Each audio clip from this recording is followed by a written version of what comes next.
From Napoleon Dynamite syndrome to the era of nose job regret. I hate it so much. I want to cry again. Okay, let's stop recording for a minute. It's so Stop ugly. recording.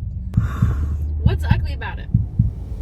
Look at it! Plastic surgery positivity that is more problematic than positive, the rise of the Barbie nose job and the nose job victims whose noses are on the brink of collapse, and the girlies whose noses are falling off. Welcome to the war of the noses. Did you know that a nose job is the second most popular plastic surgery in the entire world? What? Why? Because people are so damn insecure about their noses, and I get it. Your nose is smack bang in the middle of your face. It's pretty bloody prominent. The damn thing literally protrudes from the center of your face. Hence why if you feel like yours is too big or a bad shape or too round or too flat, your nose will have the power to crush your self-esteem. TikTok is the worst for making girls feel shit about their noses. Look at this TikTok. It has 13.5 million views. And all it is this pretty girl using a filter that's giving her all sorts of different nose shapes. And then the filter pops off to reveal her perfect little upturned Barbie nose. And you as a viewer are treated to a smug little smile. You can probably tell that I hate content like this. Like, I don't mean to be snarky, but what is the point of content like this? Here is a surgeon flicking a freshly operated on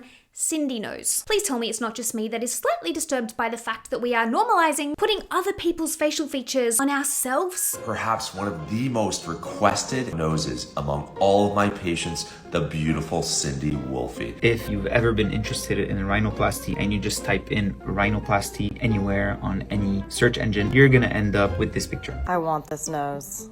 I need this nose. I would pay to have this nose. Oh, shit. I already have it.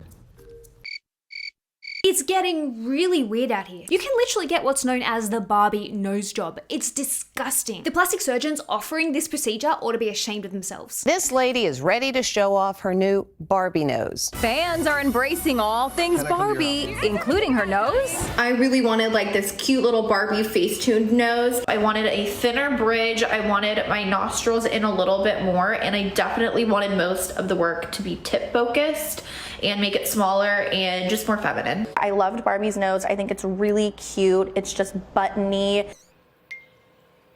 The thing is, a good nose job shouldn't really be that noticeable. Kylie and Kendall Jenner, I feel like they are good examples of nose jobs done well. It's very, very hard to tell. People will argue they did. People will argue they didn't. But if you look very closely at side-by-side profile pictures, you can see that there are very subtle changes. And if you look even closer than that, you'll see that there are very, very subtle scars. It's almost like celebrities are engaged in a war against each other to see who can have the most unnecessary nose job.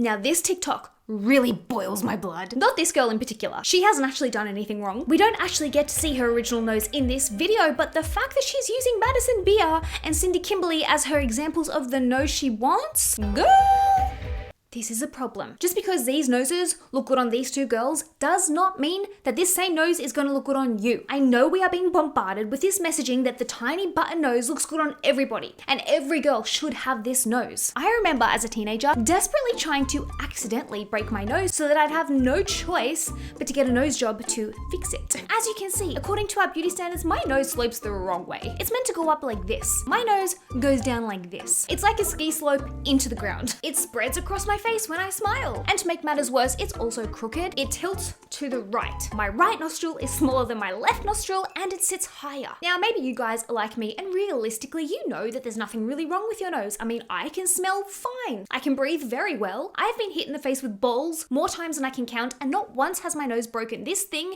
is built like a tank. Here is a picture of me and my darling sister. As you can see, we look nothing alike. I mean, you could literally fit 4 of her nose inside my nose. Growing up, I was so jealous, but not anymore. Not because I don't like her nose. I think it's gorgeous. On her. I now realize that her nose would not suit my face. I have a big head. I also have big features. I need a big nose to balance out the rest of my face. Whereas my sister has a petite head and petite features that suit her. We are not created the same. A tiny button nose is not compatible with every face. If you have large features, chances are you need a large nose to balance out your face. Noses are not a one-size-fits-all thing. Take a look at Lana Del Rey. Real name, Lizzie Grant. brand. This is the Lana Del Rey we all know and love today. But this is original Lana. As you can see, this is not Lana's natural nose. And if you ask me, it's a damn shame. Her original nose looks very functional, very elegant. Don't even try and tell me it was ugly. If I had to choose between the two, I'd pick the original. And that's not me trying to be mean. That's me wondering how on earth her plastic surgeon thought putting this nose on Lana's face was a good idea. Because to make matters even worse, it looks like Lana's new nose is on the verge of collapse. I don't mean to scare you, but yes guys, that's a thing. It's called nasal valve collapse and it's caused by weakened cartilage, commonly caused by, you guessed it, surgical rhinoplasty. The bridge of her nose is caving in, and without enough cartilage for support, it's gradually imploding. Guys, if you have a man in your life, or indeed you are a man watching this video, who is still subjecting himself to shaving rash and blunt disposable razors, for goodness sake, stop him. Did you know that 66% of men get skin irritation when shaving, but they don't realize that there's any solution to the problem? This is where we come in, and this video's sponsor, Hensen. If they're not going to do it for themselves, it is up to us to champion good skin health in our menfolk. Unlike other razors, Hensen support the blade as close to the cutting edge as possible, which makes for a cleaner, smoother shave for your man. And for you. Razors aren't only for men, women can use them too. Now this visual gives me the heebie-jeebies, but as you can see, if the blade isn't held in the exact same spot every time you shave, you're more at risk of shaving cuts, nicks, abrasion, skin irritation, and the dreaded shaving rash. Hensen is machined with tight positional and dimensional tolerances, ensuring a repeatable and safe shave. Sounds fancy, doesn't it? That's because it is. The makers of Hensen used their 20+ years of aerospace machining experience to create their razors. If you feel like you or your man deserve the best shave and the best skin health possible, you genuinely cannot get better than a Hensen. Whether you shave your legs, your armpits, your beard, your neck, your head, the Hensen features a fixed 30-degree angle so you can get the tightest, smoothest shave on any body part you're working on. Not to mention, unlike those cheap disposable razors that accumulate in landfill and stay there for 100 years or more, the Hensen is built to last. The initial cost of the Hensen is a one-time thing because once you own this razor, you'll only have to pay about $3 a year for the rest of your life to have the best shave ever. Click the link in the description box down below and use the code Lange to get 100 free blades with your purchase. Then there's poor Charlotte Crosby, UK reality star and influencer who was cursed with this natural nose. Unfortunately for Charlotte, being on TV made her hyper aware that her nose did not fit our beauty standard. Tell me it's not just me that sees her natural nose and thinks, God, she was cute. She was so pretty. So let's acknowledge the fact here that your nose isn't on your face alone. Your nose is framed by the rest of your facial features. And when you look at Charlotte's original face with her original nose framed by her facial features, it all fits. It all balances. It just works. This, my friends, is Charlotte now. Yes, as you can see, she had a nose job. Is she still very beautiful? Of course she is. But when you look at her face as a whole, I can't help but think that this new nose doesn't quite fit. It doesn't quite make sense. Sure, her nose is smaller, but does she look prettier? I think she was perfectly pretty to begin with. And before you jump on your keyboard and like, as long as she's happy with her new nose, that's all that matters. I do agree with you to an extent, but the thing is, it's a shame that she was made to feel inadequate with her original nose to begin with. I never had any problem with my nose, but the more and more I saw it on telly and how big the hump was from the side, I just hated it. Let's not gloss over the fact that surgical rhinoplasty is not a pleasant procedure. It's not a small procedure either. Have you guys ever actually seen a nose job being performed? Cover your eyes if you're squeamish. It's no bloody wonder you come out of it with 2 black eyes and a swollen face, for fuck's sake. This looks like torture.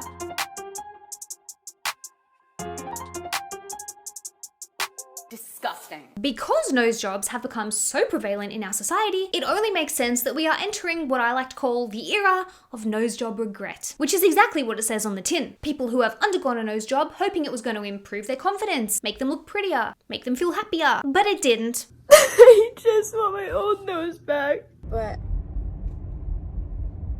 I literally hate it so much, and I want to cry and I want to hide in a hole. You can't please make that. Yeah, I can. Because I hate it so much and I want to cry again. Okay. So this is like OG Italian nose. I can kind of get an idea of what my nose will look like and I'm really excited about it. This is my new face. After that video, I went to go take photos for Instagram and that's when everything went downhill. I've been like taking photos for like an hour and I haven't even gotten one. I'm freaking out. Like, I know it's still swollen, but holy crap. What did you do? I'm really not okay. I don't want anybody to see me right now. I barely want to look at myself. I thought this was what I wanted. I could have avoided all this if I just accepted my nose. I just want my old nose back. I will never have that exact nose again. So mad at myself. This is the stupidest thing I've done. I wouldn't be going through this crap right now if I just loved the nose that was given to me. And now I do. Then there's the uncomfortable truth that people rarely stop at just one nose job. Nose job dissatisfaction is unfortunately so common, and I can see why. I mean, you're entrusting your face to someone else to change it how they see fit. So it just makes sense that sometimes you're not going to be happy with it. I just one problem, which I do not like. I hate my nose. It's very piggy. You had your nose done and you don't like it? Yeah, I don't like my nose. Now I feel like I need to get another nose job. You felt you had a problem with your nose and you wanted it made smaller, yeah? Yeah. Well, I can't smell and I can't actually breathe through my nose anymore. Was it the first surgery you had on your nose? It was the second. My first nose surgery was on Harley Street with obviously a British surgeon, and I just felt like the results were very conservative and very minimal. I just wanted it to look quite small. So I had closed nose surgery, but when I looked at my nose, there wasn't much difference. It wasn't the tiny nose I'd wanted. So I had my second nose job. 3 years later, I decided to get my boobs done again. When I went for my consultation with him, he looked at my nose and he said, "Your nose has collapsed," in that accent. So he'd offered me a revision. He said he'd had to take some of my rib and put into my nose. Well, that was a bit stupid because now I have the sausage rib that sticks out my nose. The worst nose ever, and I hate it. Perhaps so many people regret their nose jobs because a nose job wasn't what they needed in the first place. This section might very well blow your mind. Have you ever seen the movie Napoleon Dynamite? Do you see this nose and this chin shape? This, my friends, is called adenoid face. See Lady Gaga? She too has adenoid face. If your nose and chin look like this, you don't need a nose job, you need to fix your breathing. If you look like this, chances are you're a mouth breather. You probably sleep with your mouth open too. You probably snore. If your nose and chin look like this, tell me, did you have problems with your tonsils as a child? Did you have to have your adenoids removed? If you look like this, the problem is not your nose, the problem is your airways. You may have what's known as a tongue tie, which starts when you're a baby and is super common, but if it isn't fixed when you're a baby, your whole mouth, nose, and airways can grow incorrectly, resulting in the Napoleon Dynamite look. If you were a kid who suffered from chronic nasal congestion, or frequent colds and flus, or allergies, you probably learned to breathe through your mouth instead of your nose because your nose was always blocked. And so your face forms like this. People, and in particular children, who overuse mouth breathing as opposed to nasal breathing, have changes in the structure of the face that, well, to be quite direct, makes them far more unattractive. If you look anything like Napoleon Dynamite, you don't need a plastic surgeon. What you need is a myofunctional therapist. A myofunctional therapist or a good dentist will fix your system as a whole. They'll get you breathing through your nose. They can get your jaw positioned where it's meant to be. And suddenly your facial features are in balance again, and you can see that your nose was never the issue to begin with. Your nose probably only looked large to you because it was out of balance with the rest of your face. But if your chin is all the way back here because your jaw has developed incorrectly from your breathing since you were a child, suddenly your nose looks way too prominent. But once your breathing and your jaw issues are fixed, suddenly your nose is fine. Now, if you thought that you had to undergo literal surgical rhinoplasty to change the shape of your nose, think again. You can get what's known as a non-surgical nose job. This is where they use filler, yes, that kind of filler, and they actually make your nose bigger to change your nose's shape. So you say in 30 minutes, you can completely change the shape of your nose if you're unhappy with it. If you've got a bump on your nose, so you're filling the rest to bring the rest of the skin up to the level with the bump. That's right. Are you just making the nose bigger? You're right. I mean, technically, yes, it is making it bigger. And that... Wow. I mean, that is it strangely looks smaller. That's quite clever. Now, full transparency, I did actually try this myself about 7 years ago, and it literally made no difference. I spent about £500 on nothing, essentially, but you live and learn. The positives of the non-surgical nose job is that it is a temporary and non-invasive way to change the shape and look of your nose if you are seriously considering going down the surgical nose job route. Now, in case you've sat here watching this whole video and you're like, Steph, bugger you, I do what I want. You can keep your big nose, but I'm fixing mine. That's fine. I genuinely only want the best for you, and if you truly believe that a nose job is going to make you feel more confident and better about yourself, then I genuinely hope that your new nose makes you feel amazing because you deserve to feel good about yourself.